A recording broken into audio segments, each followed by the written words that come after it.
Good morning विद्यार्थियों। जैसा कि आपको पता है कि अभी आरपीएससी जो है बहुत सारे एग्जाम करवाने वाली है, जिसमें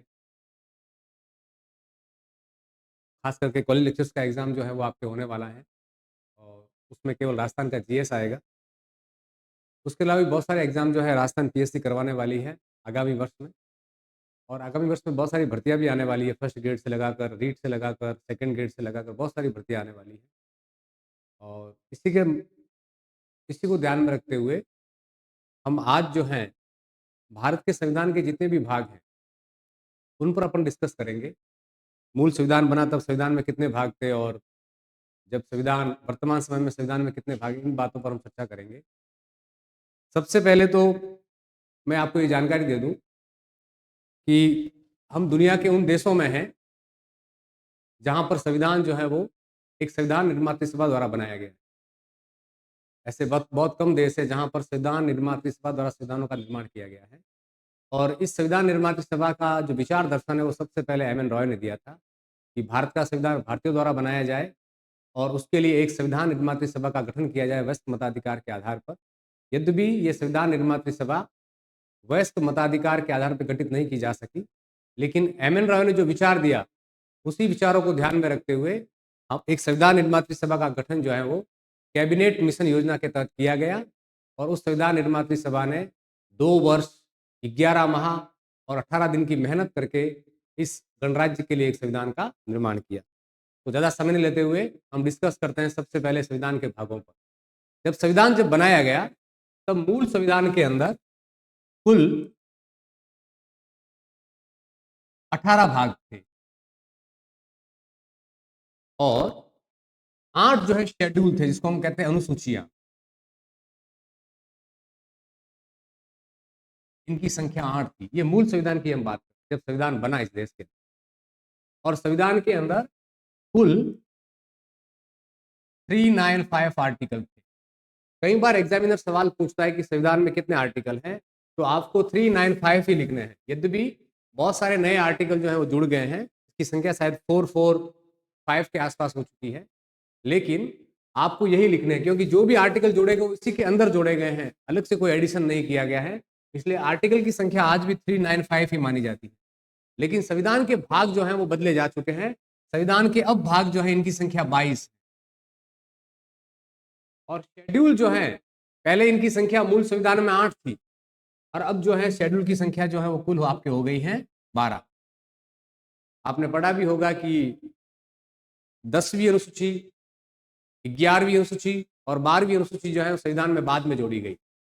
इसमें एक शेड्यूल ऐसा भी है जिसको हटा भी दिया गया था, जिसको हम कहते हैं 7th शेड्यूल। तो कुल संविधान के अंदर जो है वो वर्तमान में 22 तो भाग हैं, 12 जो है शेड्यूल है और 395 जो है वो आर्टिकल है। ये आपको याद रखना, ये बुनियादी जानकारी है। इन बातों से ये भी पता चलता है कि भारत का संविधान जो है वर्तमान में दुनिया का सबसे बड़ा संविधान है। इसकी तुलना अगर हम दुनिया के और संविधानों से करें तो दुनिया के और संविधान इसकी तुलना में बहुत छोटे हैं। जैसे हम अगर तुलना करते हैं अमेरिकी संविधान से, तो अमेरिकी संविधान के बारे में कहा जाता है कि वो 8 पृष्ठों में मुद्रित है, 8 और 12 पृष्ठों में, और 4000 शब्द हैं और केवल 7 आर्टिकल जो है अमेरिकी संविधान में है। ये दुनिया का सबसे छोटा संविधान है, दुनिया की लार्जेस्ट डेमोक्रेसी का, दुनिया का सबसे बड़ा लोकतंत्र मान सकते हैं भारत और हम अमेरिका को। तो अमेरिकी डेमोक्रेसी जो है वो दुनिया की बड़ी डेमोक्रेसी मानी जाती है और उसका संविधान केवल 8 या 12 पृष्ठों में मुद्रित है, जिसमें 4000 शब्द हैं।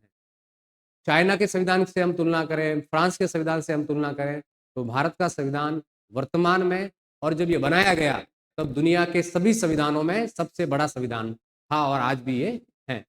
अब हम बात करते हैं इसके संविधान के जो कुल 22 भाग हैं, उन 22 भागों में क्या क्या है। पहले तो आपको ये याद रखना है कि संविधान में जो भाग दिए हुए हैं, जो आर्टिकल दिए हुए हैं, उसी आर्टिकल के आधार पर संसद जो है वो कानूनों का निर्माण करती है। यानी एक प्रकार से ये आर्टिकल जो है संविधान को डायरेक्शन देते हैं कि आपको ऐसे ऐसे कानून जो है बनाने हैं। जैसे हम पढ़ते हैं, मान लीजिए भाग 2 नागरिकता का अधिनियम, तो इसका अभिप्राय ये होगा कि उस नागरिकता अधिनियम को जब भारत में बनाया गया तो भाग 2 को ध्यान में रखकर भारत सरकार ने या हमारी संसद ने जो है वो नागरिकता अधिनियम का निर्माण किया और कानून को पास किया, जो हम पर इंप्लीमेंट हो चुका है।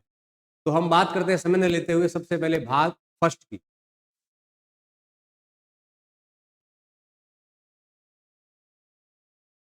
संविधान का पार्ट फर्स्ट, जब भी आप इसको लिखें तब ये रोमन में लिखे जाते हैं। भाग फर्स्ट जिसे लिखा हुआ है तो इसकी संख्या क्या मानी जाएगी? रोमन। इसको आप ये नंबरों में नहीं लिख सकते, 1 2 3, इसको रोमन में आपको एक्सप्लेन करना है। भाग फर्स्ट जो है वो संघ तथा उसके राज्य क्षेत्र के बारे में, संघ तथा उसका राज्य क्षेत्र।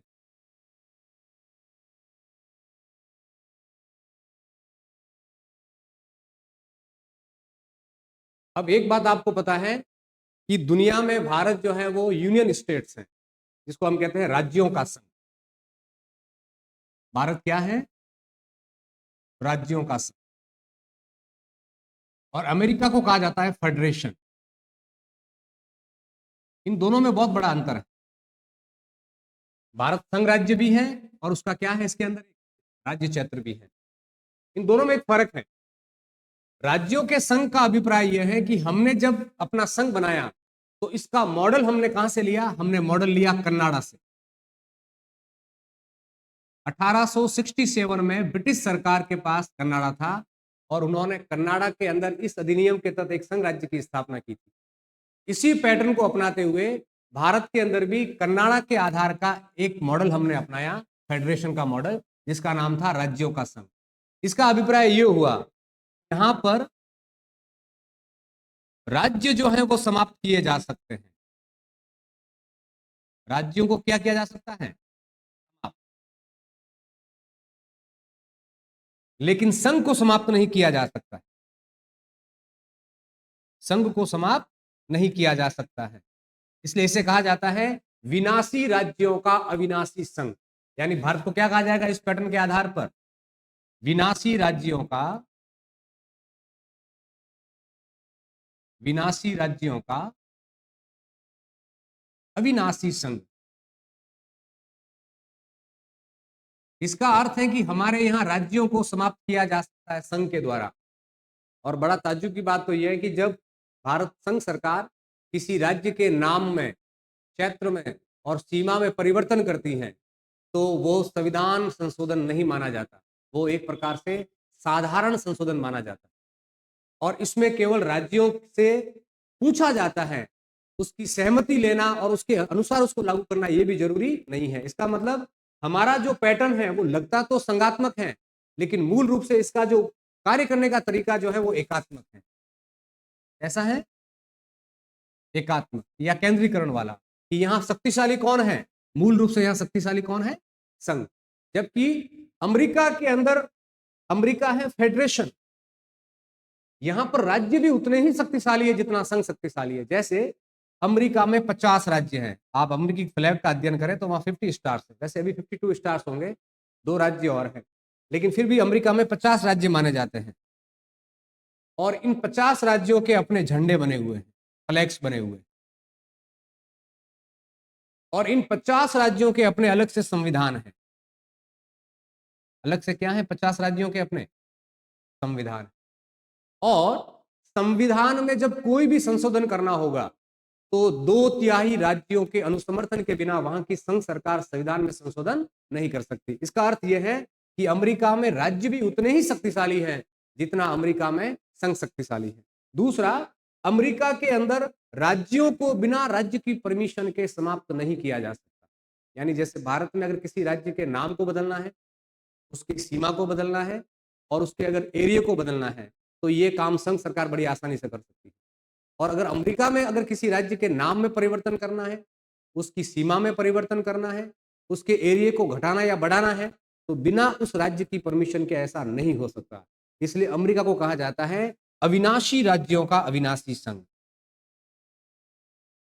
अविनाशी राज्यों का अविनाशी संघ। अब इस बात को आप समझ गए होंगे कि यहां पर क्या है? विनाशी राज्यों का अविनाशी संघ, और यहां पर क्या है? अविनाशी राज्यों का अविनाशी संघ। इसका अर्थ यह है कि यहाँ राज्य भी समाप्त नहीं होगा और यहाँ संघ भी समाप्त नहीं होगा, लेकिन यहाँ राज्य समाप्त हो सकते हैं, लेकिन यहाँ संघ समाप्त नहीं हो सकता। तो ये एक बुनियादी फर्क है। जैसे एक शब्द आप सुन रहे हैं, भारत अर्थात इंडिया, राज्यों का एक संघ होगा, ये बात जो है हमें आर्टिकल 1 में दिखाई देती है, वो इसी भाग के अंदर है, भाग फर्स्ट के अंदर।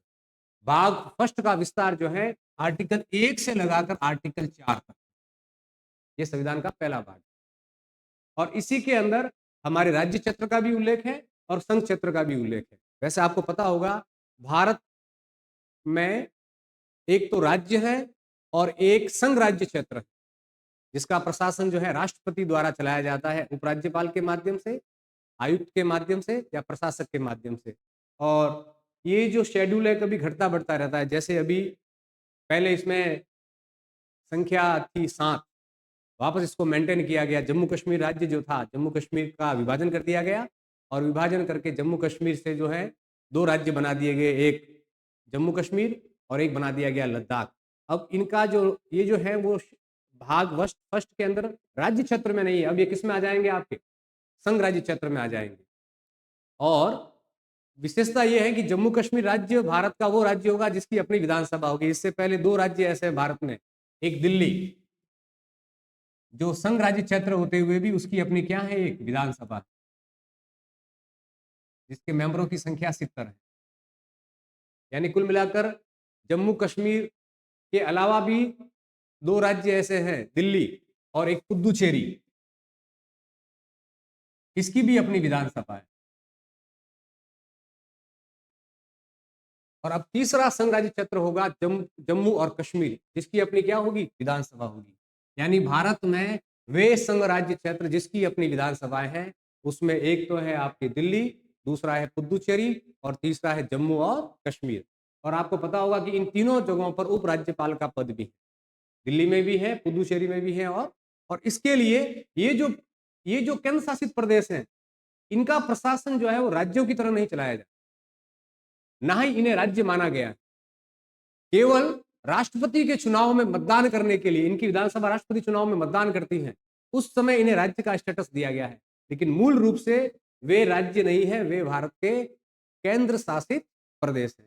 तो आर्टिकल 1 से लगाकर 4 तक जो है वो संघ तथा उसके राज्य क्षेत्र का उल्लेख। ठीक है, आगे बढ़ते हैं। ठीक है सर।